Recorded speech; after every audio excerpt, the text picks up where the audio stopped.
우리 성경 말씀 보겠습니다. 에베소서 6장 14절에서 17절입니다. 신약 성경 316페이지 에베소서 6장 14절에서 17절 우리 한 목소리로 읽겠습니다. 시작. 그런즉 서서 진리로 너희 허리띠를 띠고 의의 심경을 붙이고 평안의 복음이 준비한 것으로 신을 신고 모든 것 위에 믿음의 방패를 가지고 이로써 능히 악한 자의 모든 불화살을 소멸하고 구원의 투구와 성령의 검 곧 하나님의 말씀을 가지라. 아멘. 다시 한번 기도하겠습니다. 하나님 아버지, 세상에 많은 좋은 얘기들이 있지만 결국 다 허무한 것들이고 우리를 살리는 것은 하나님의 말씀인 줄 믿습니다. 주의 말씀이 이 시간 우리를 간섭하여 주시고 이 시간 우리의 마음판에 새겨지기를 간절히 소망하오니 하나님 우리에게 친히 말씀하여 주시옵소서.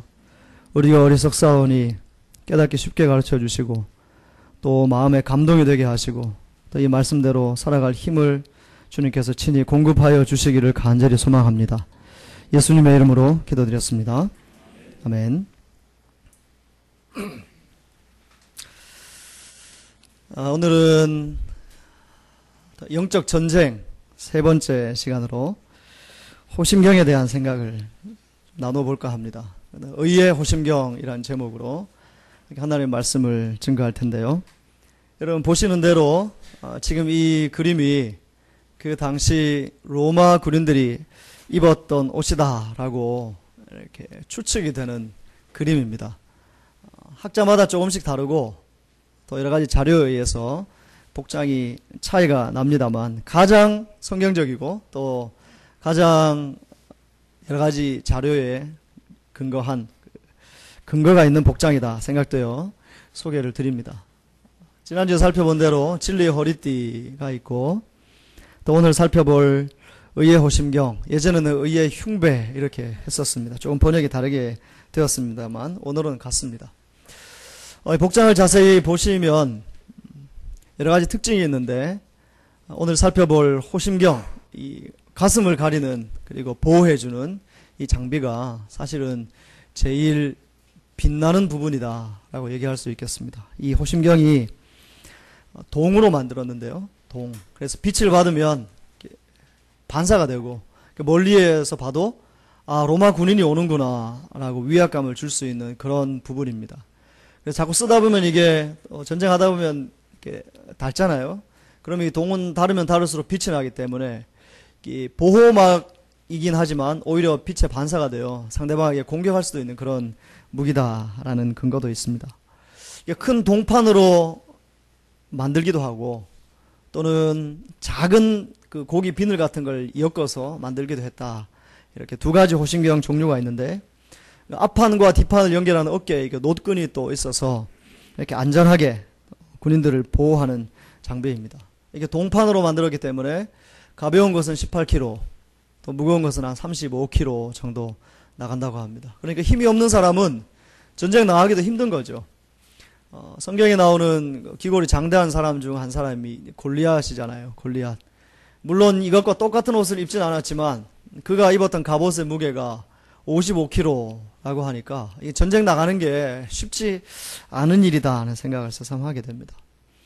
이 호심경이 보호하는 것은 사람의 몸통인데 몸통에는 심장, 폐, 또 여러 소화기관들이 존재하고 있습니다. 전쟁하다가 몸통에 상처를 받으면 이게 치명적이기 때문에 이 호심경을 반드시 해야 된다. 그래서 로마 군인들은 이 호심경을 굉장히 중요하게 그리고 단단하게 만들었다고 합니다. 그런데 우리는 지금 영적 전쟁을 살펴보고 있는 것이죠. 그러니 영적 전쟁을 하다가 심장이 다쳤다. 영적 전쟁을 하다가 폐가 다쳤다. 이것은 그렇게 중요한 것이 아닙니다. 그러면 왜 하나님은 사도 바울을 통해 전신갑주를 입으라 얘기하시면서 이 호심경을 붙이라고 얘기하시는가? 그 당시 사람들은 우리가 가지고 있는 이런 소화기관이라든가 여러 신체 기관들이 감정과 밀접하게 연관이 있다라고 생각을 했습니다. 예를 들면 어떤 사람이 화를 잘 낸다. 그러면 그 당시의 사람들은 저 사람은 지금 간에 문제가 있다. 이렇게 생각을 했다는 것이죠. 요즘 혹시 화를 많이 내시는 분이 있으시다면 그 당시의 관점에 보면 간에 좀 문제가 있을 수 있다. 또 겁이 없다 이런 분도 우리는 간땡이가 부었나 이렇게 얘기하잖아요. 그러니까 그 당시 로마 사람들도 어떤 화를 자꾸 내면 이것은 간에 문제가 있다 이렇게 생각을 했고, 또 다른 사람에게 자꾸 해코지한다, 또는 다른 사람에게 내가 화가 났는데 이걸 자꾸 분풀이한다 그러면 이 사람은 비장의 문제가 있다 이렇게 얘기를 했다고 합니다. 그리고 여러 가지 일들을 많이 겪잖아요. 살다 보면 아름다운 것을 보면 아름답다, 슬픈 것을 보면 슬픈 감정을 느껴야 되는데 좀 메마른 사람들이 있습니다. 감정이 메마른 사람들은 그 당시 사람들이 얘기하기를 좀 심장에 문제가 있는 사람이다 이렇게 얘기를 했다는 거죠. 영적 전쟁을 함에 있어서 하나님이 호심경을 붙이라 이렇게 말씀하신 것은 영적 전쟁할 때는 이 내장기관과 관련 있는 감정 문제가 너무너무 중요하다는 것이죠. 지금 그것을 호심경을 통해서 말씀하시면서 영적 전쟁터에서는 우리의 감정을 잘 지키는 것이 너무너무 중요하다, 그 말씀을 하고 있는 것입니다. 우리가 영적 전쟁을 하는 대상은 사탄이죠. 사람이 아니죠.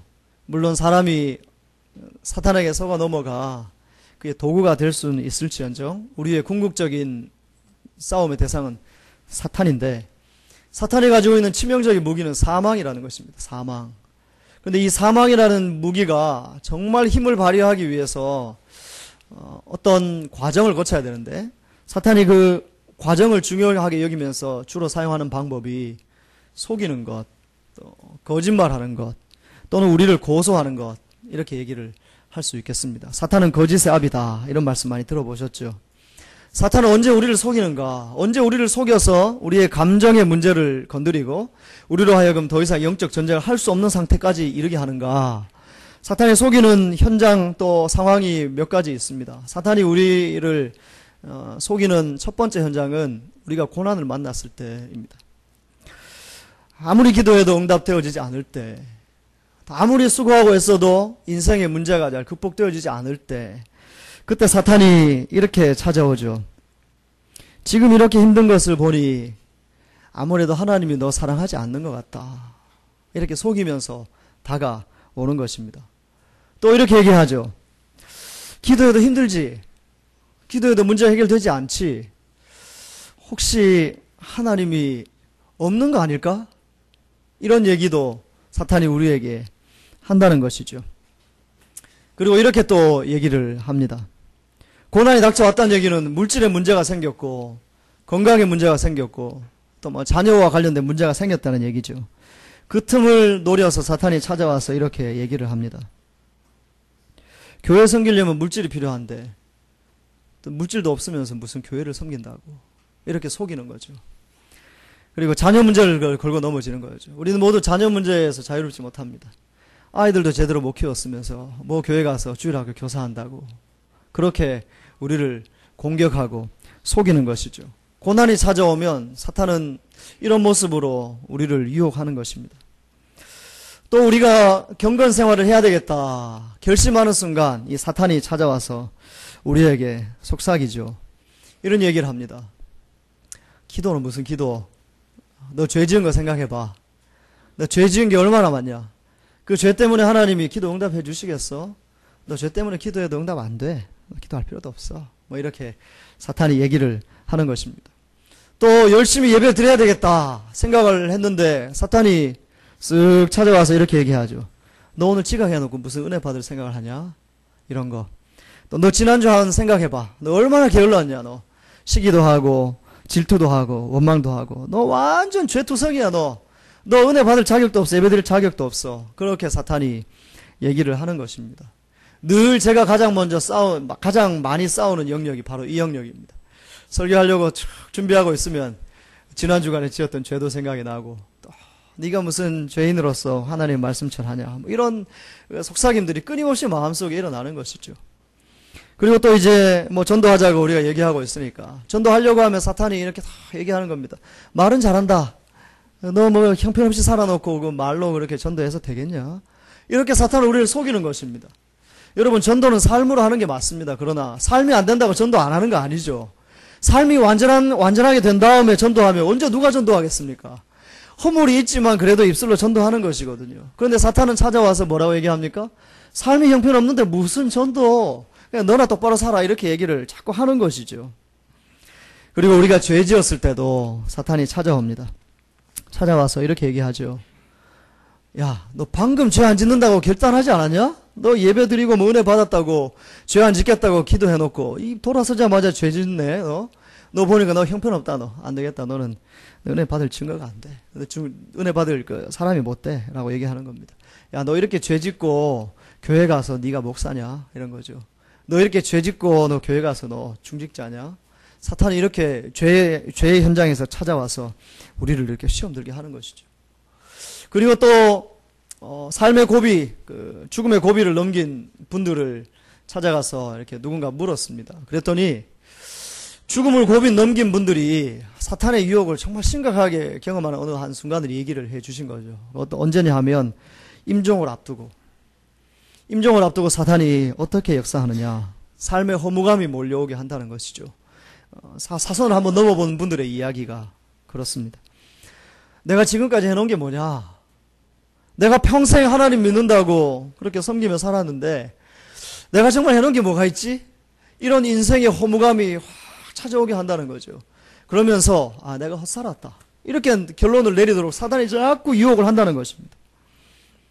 그리고 이런 마음도 드는 것이죠. 내가 평생 하나님 믿는다고 얘기하고 예수님 믿는다고 얘기하고 살았는데 죽음이라는 무서운 공포 앞에서 이런 생각이 드는 거죠. 죽으면 정말 천국이 있을까? 혹시 하나님이 수고했다, 내가 너를 기다렸다, 이게 얘기하시는 게 아니라 혹시 무서운 얼굴로 이놈의 자식 너 내가 세상에 보내놨더니 형편없이 살았어 하며 심판만을 기다리고 있는 하나님은 아닐까? 그런 두려운 마음을 갖게 한다는 것이죠. 그러면서 어떤 연쇄 반응이 일어나냐 하면 아름답게 천국으로 들어가야 될 신앙의 사람들이 아름다운 마무리를 못하도록 유혹을 하기도 하고 그 모습을 보면서 주변에 있는 가족들과 믿음의 식구들이 예수 믿는데 왜 이렇게 힘들게 돌아가시지? 라는 생각을 또 하도록 만든다는 것이죠. 이것이 끊임없이 찾아오는 사탄의 유혹들입니다. 끊임없이 찾아와서 무엇을 건드립니까? 우리의 감정을 건드리죠. 우리의 마음을, 우리의 정서를 건드리죠. 나 이러다가 잘 안 되는 거 아닐까? 이런 두려운 마음들. 끊임없이 사탄이 공격하는 영역이 바로 우리의 몸통이라는 것이죠. 감정의 영역. 그래서 호심경을 입어라, 붙이라 이렇게 말씀하시는 겁니다. 19세기의 유명한 부흥사 D.L. 무디 목사님, 그 목사님을 한 청년이 찾아갔습니다. 찾아가서 이렇게 상담을 합니다. 목사님, 죄가 생각나서 회개 기도하고 또 죄가 생각나서 회개 기도하는데 웬일인지 한번 회개 기도한 죄가 자꾸 생각이 나서 너무 괴롭습니다. 목사님, 저는 이 문제를 어떻게 지금까지 잘 극복을 못하는 것 같아요. 한번 회개했는데 자꾸 생각나고 회개했는데 자꾸 생각나는 거 보니 저는 천국 못 갈 죄인인 것 같아요. 이렇게 영적으로 굉장히 침체된 상태에서 이 청년이 찾아왔다고 합니다. 그래서 이 D.L. 무디 목사님이 권면을 하죠. 아닙니다, 형제님. 예수님이 형제님을 사랑하시고 끝까지 지켜주실 겁니다. 이렇게 권면을 했는데도 청년은 이미 자기의 감정에 사로잡혀 있는 것이죠. 사탄의 공격에 지금 넘어져 있는 겁니다, 이미. 그래서 이 죄가 자꾸 생각나니까 죄 때문에 나는 안 될 것 같아요. 죄 때문에 안 될 것 같아요. 계속 그 말만 반복한다는 것이죠. 그래서 D.L. 무디 목사님이 이 청년에게 묻습니다. 형제님, 당신이 예수 믿는 그리스도인 맞습니까? 그랬더니 형제가 대답하기를 예, 저는 예수님 믿습니다. 그럼 형제님이 죄를 다 십자가 보혈로 해결했다고 믿습니까? 그랬더니 청년이 예, 저도 그 사실 믿고 있습니다. 이렇게 대답을 하더라는 겁니다. 이 무디 목사님이 화가 나가지고 버럭 화를 내는 거죠. 상담하다가 화를 내면 안 되는데 화를 낸 거예요. 예수 믿는다는 양반이 당신이 뭔데 예수님이 죄 없다고 하는데 자꾸 죄 있다고 얘기하느냐. 예수님은 이미 당신이 죄인이 아니라고 벌써 얘기했는데 네가 뭔데 자꾸 너 스스로를 죄인이라고 자꾸 그렇게 속박하느냐. 막 화를 내셨다는 거예요.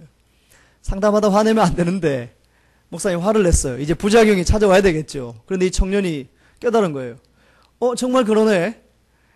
예수님이 나 죄 해결해 주셨는데 내가 예수님이 없다 한 죄를 자꾸 있다고 자꾸 착각하고 죄에 속박되었을까? 상담하시는 목사님 화를 내니까 그때 깨달은 거예요. 아마 충격요법이 있었던 것 같습니다. 그러면서 목사님 진짜 그러네요. 제가 목사님 덕분에 완전 좀 자유함을 누린 것 같습니다. 하고 이렇게 돌아간 사례가 있습니다. 사단은 끊임없이 우리가 죄짓도록 유혹하고 또 죄가 생각나게 하고 그 죄 때문에 너 안 된다라고 계속 자신의 가장 강력한 사망이라는 무기를 가지고 우리의 심장을 찌르기도 하고 폐를 찌르기도 하고 우리의 몸통을 공격을 하는 것이죠. 그래서 하나님 말씀하시기를 그 사탄의 공격에 거뜬히 살아남기 위해서는 붙여야 된다는 겁니다. 호심경을 붙여야 된다는 것이죠. 그래서 사람들이 이 말씀을 깨닫고 알겠습니다. 제가 호심경 붙이겠습니다. 하고 이렇게 호심경을 붙이는 거죠. 앞에도 붙이고 뭐 옆에도 붙이고 뒤에도 붙이고 막 붙이는 거예요. 그런데 어떤 호심경을 붙이느냐? 성경은 우리에게 말씀하시기를 의의 호심경 붙이라 이 얘기를 합니다. 의의 호심경을 붙여야 되는데 사람들이 호심경을 붙여야 된다는 까지만 이해가 된 거예요. 의의 호심경이라는 생각까지는 못하고 호심경을 붙여야 된다 생각하고 엉뚱한 호심경을 많이 붙인다는 것이죠.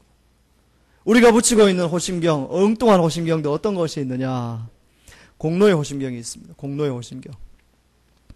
내가 하나님 나라를 위해서 이렇게 많은 일을 했다는 거죠. 이제 문제 없다는 이제 어떤 유혹이 와도 괜찮다는 거예요. 왜 내가 하나님 나라 위해서 많이 봉사했으니까. 이게 공로의 호심경입니다. 내가 누구보다도 성실하게 교회를 섬겼고 내가 누구보다도 헌신하고 수고했기 때문에 하나님이 내게 직분 주신 거 아니에요. 직분. 목사라는 직분 주고 중직자는 직분 줬다는 거죠. 직분 받아서 나 괜찮다는 거예요. 내가 직분 받았기 때문에 초신자보다 영적 전쟁 더 잘할 수 있다는 거죠. 이게 공로의 호심경입니다. 어떤 분들은 이런 종류의 공로의 호심경을 붙이고 다니죠. 다른 사람들은 하루에 10분 기도하기 어려운데 저는 일주일에 무려 3시간, 2시간 교회에 나와서 기도합니다. 라는 거죠. 나는 괜찮습니다. 내가 기도 열심히 하니까 괜찮습니다. 괜찮습니다. 이렇게 얘기하는 것이죠. 셀 모임도 안 빠지죠. 제자 훈련도 받죠. 제가 뭐 못하는 게 뭐가 있습니까? 이게 공로의 호심경입니다. 공로의 호심경을 가지고 있는 사람들에게 사탄은 이렇게 다가오죠. 2시간 기도하셨다고요? 10시간 기도하셔야죠. 2시간 기도한 거 가지고 뭐 큰 소리 칩니까? 사탄은 그렇게 얘기합니다. 할 말 없죠. 2시간 기도했다고 막 자랑하고 있는데 2시간 가지고 되겠습니까? 10시간 해야죠. 사탄은 그렇게 우리를 또 이렇게 마음이 힘들게 하는 거죠. 뭐 일주일에 3번 교회 나가신다고요? 매일 교회 나가는 사람도 있는데 뭐 그렇게 해서 되겠습니까? 이런 것들이죠. 그러니 공로의 호심경을 붙여가지고는 도대체 살아날 길이 없는 거예요. 사탄의 공격을 막을 방법이 없는 거죠. 감정의 호심경을 붙이는 사람도 있습니다. 예수님을 만나서 마음이 뜨거워요. 너무 뜨거운 거예요. 예수님을 만나서 행복합니다. 지금 천국을 경험하고 있는 것 같아요. 그래서 많은 사람들이 얘기를 하죠. 예수 믿는다고 하면서 어떻게 그렇게 냉랭하게 살 수 있습니까? 예수 믿는다고 하면서 어떻게 그렇게 찬송을 대충 할 수 있습니까? 열심히 해야 되는 거 아닙니까? 이렇게 얘기하는 감정의 호심경을 붙인 사람도 있습니다. 이 사람들에게 사탄이 찾아가서 이렇게 또 속이죠. 그래? 지금도 뜨거워? 이렇게 얘기하는 겁니다. 우리가 어떻게 늘 뜨거울 수 있겠습니까? 뜨겁기도 하고 또 차가워지기도 하고 그러면서 하나님께 기도하고 이렇게 굴곡을 겪는 거죠. 그런데 이 감정의 호심경을 붙인 사람들, 늘 뜨거워야 나는 뜨겁다고 얘기하고 나는 열정적이라고 얘기하는 사람들, 이 사람들에게 사탄이 찾아가서 옛날엔 뜨거웠는데 지금 뭐야? 이렇게 얘기하는 거죠. 그때 우리는 속절없이 무너진다게 된다는 것이죠. 경험의 호심경을 붙인 사람들이 있습니다. 경험의 호심경. 이런 분들입니다. 예수 믿으면 체험이 있어야 돼. 예수 믿으면 체험이 있어야지. 나는 기도하다가 예수님 봤거든. 나는 기도해서 병 고쳤거든. 나는 기도해서 방언 받았거든. 나는 기도해서 기적을 많이 경험했거든. 이런 경험의 호심경을 붙이는 사람들이 있습니다. 이상하게 보면 주변에 그렇게 경험을 강조하는 분들이 많이 계세요. 성경보다 경험이 중요해 라는 분들이죠. 이런 사람들에게 사탄이 어떻게 다가가는 줄 아십니까? 이렇게 얘기합니다. 그렇죠. 경험이 중요하죠. 맞습니다. 저쪽 교회 가면 저기는 기도하면 저기 교회는 가면 기도하다가 방언 받는데요. 저기도 한번 가보세요. 또 경험 중요하죠. 저기 가보세요. 저기 가면 암이 다 낫는다네요. 저쪽 한번 가보세요. 저쪽 교회 가면 기도하다가 막 환상을 본다는데요. 저쪽 교회 가면 뭐 기도하다가 이가 막 금이 된다고 하는데요. 막 이렇게 경험을 강조하는 교회를 소개해 주는 거예요. 그러면 경험에 호심경을 붙인 사람은 어떻게 되느냐? 여기도 갔다가 저기도 갔다가 막 다니는 거예요. 어떻게 됩니까? 부평초 같은 인생이 되는 것입니다. 신앙은 뿌리가 있어야 됩니다. 뿌리가 있어야 되는데 경험을 따라 여기 갔다가 저기에 뭔가 있다고 따라다니다 보면 부평초처럼 고난이 찾아오면 살아 죽을 수밖에 없는 그런 인생이 된다는 것이죠. 사탄은 그렇게 유혹을 하는 것입니다. 어떤 사람들은 도덕의 호심경을 가지고 있습니다. 도덕의 호심경. 나는 도덕심이 특별한 사람이다. 스스로 자부심이 있는 분들요.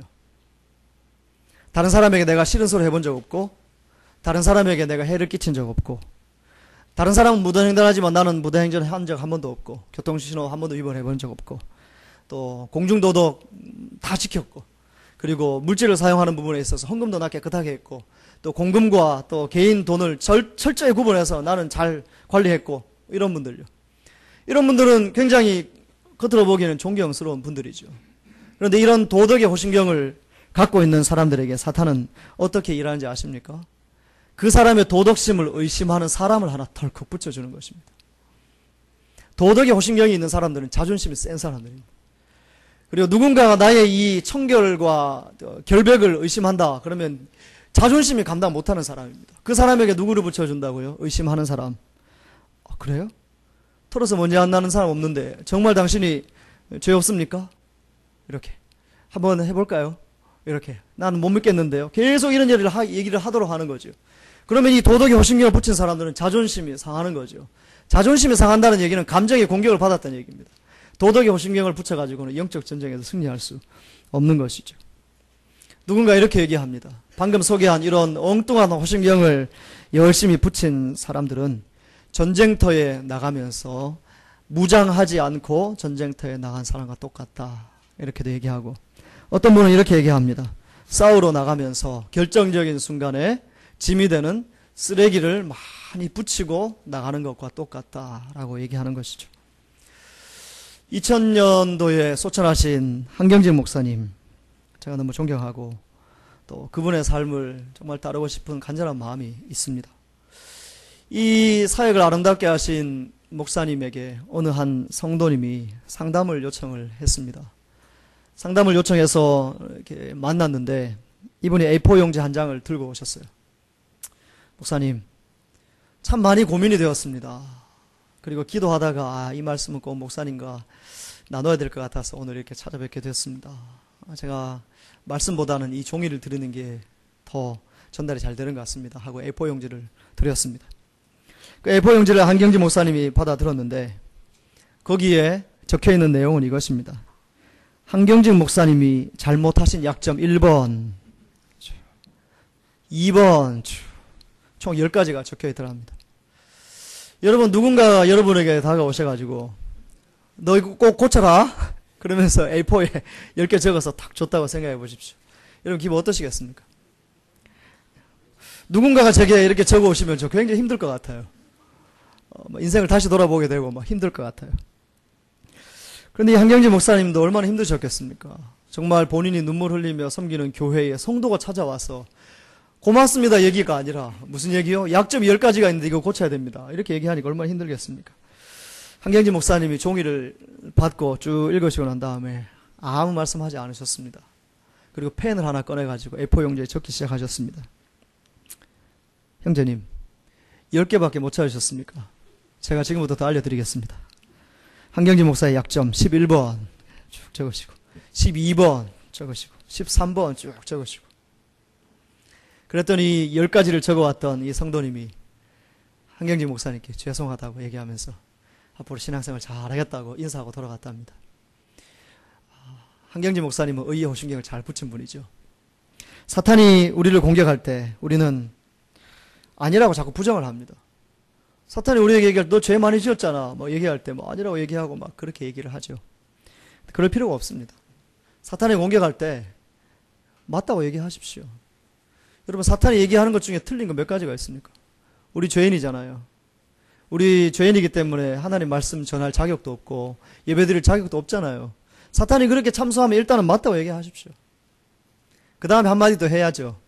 나는 그렇지만 예수님 때문에 나는 괜찮다. 이게 의의 호심경을 붙인 사람의 삶의 태도라는 것입니다.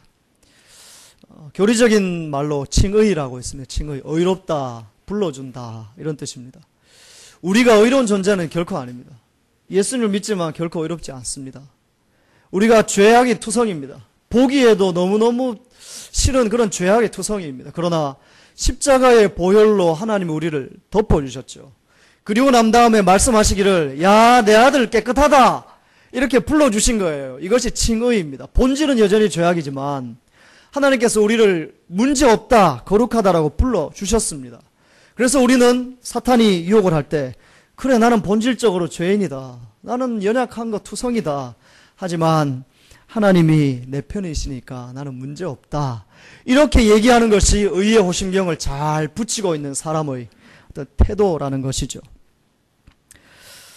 제가 좋아하는 강사, 또 예전에 여러분들에게 소개해드렸던 강사 중에 김창옥이라는 교수님이 있으십니다. 이분이 얼마 전 청소년들에게 강의를 했죠. 강의를 한 내용은 이것입니다. 자신은 좋은 대학도 못 나왔다는 거죠.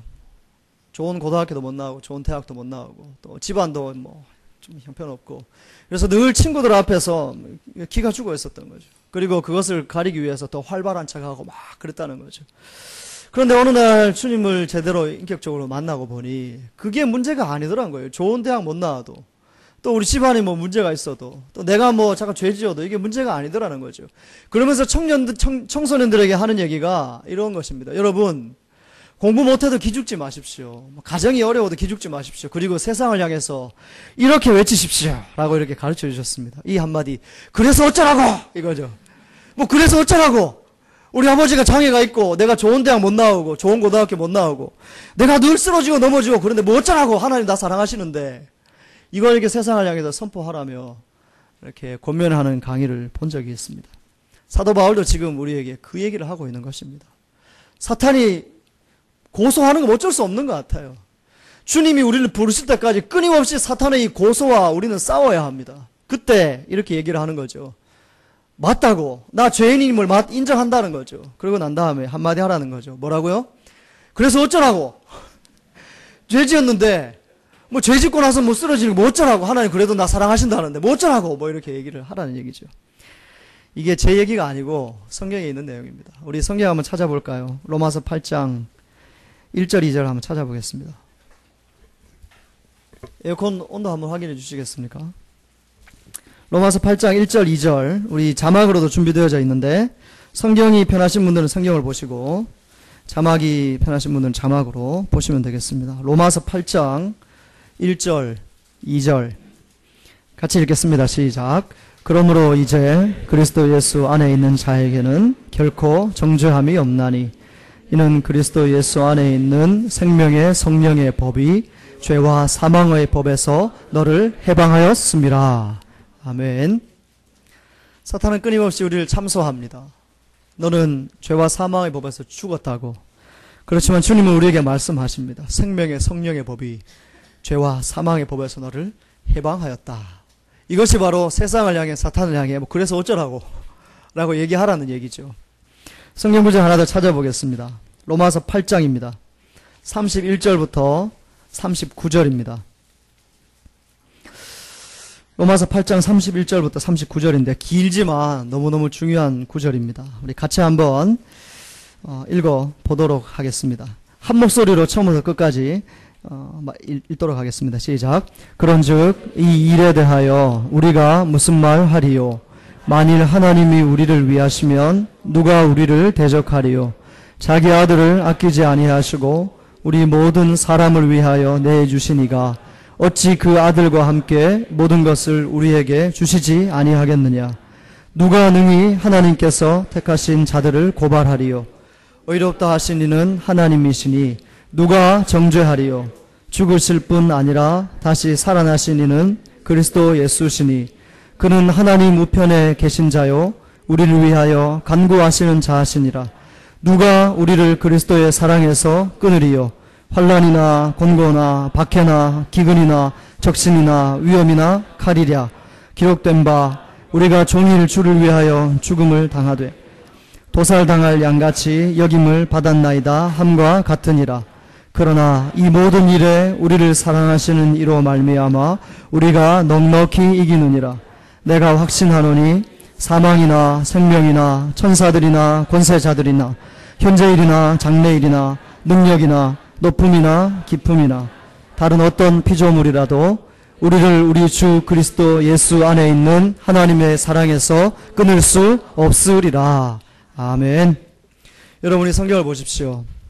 누가 우리를 대적하겠는가? 31절. 33절 누가 우리를 고발하겠는가? 34절 누가 정죄하겠는가? 누가 우리를 끊어내겠는가? 이렇게 반문을 하면서 사도 바울이 결론을 내리죠. 37절 이하의 내용인데 이미 읽으셨습니다만 다시 한번 읽기를 소망합니다. 너무너무 중요한 구절이고 우리가 평생 잊지 말아야 할 성경 구절입니다. 37절부터 39절까지 다시 한번 읽겠습니다. 시작. 그러나 이 모든 일에 우리를 사랑하시는 이로 말미암아 우리가 넉넉히 이기느니라.